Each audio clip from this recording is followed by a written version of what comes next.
This is my unboxing and first impressions of the M3 Max MacBook Pro in space black. Make sure your volume is up to hear all the details.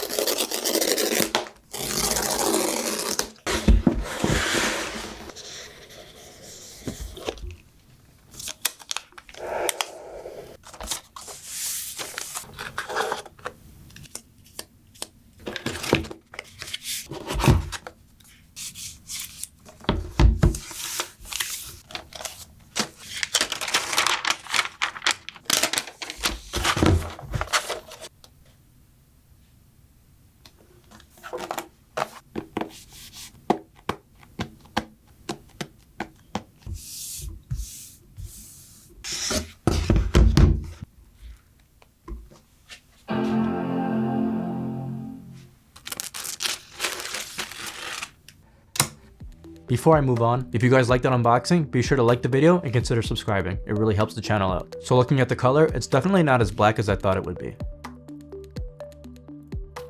The way it looks really depends on how the light hits it. With any bright light situation, you can really see how much it changes. If you hold it a certain way, it looks like it's space gray or even silver. And then you turn it and it looks darker again.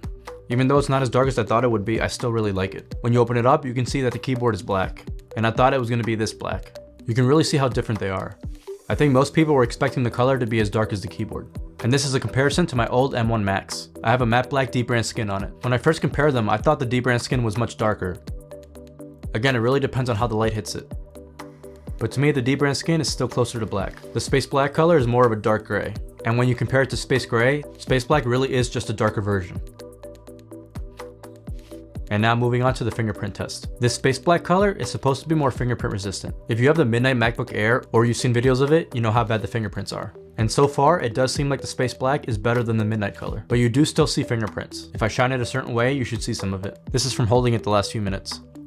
I think if this was any darker, you would be able to see it a lot easier. And I think that's why they made the color a little bit lighter. I feel like it's not as noticeable as I thought it would be. So they did a good job with it. So this M3 Max is supposed to be a little bit brighter than my old M1 Max. And when I compare them side by side, I do see a difference. It might be hard for you guys to tell.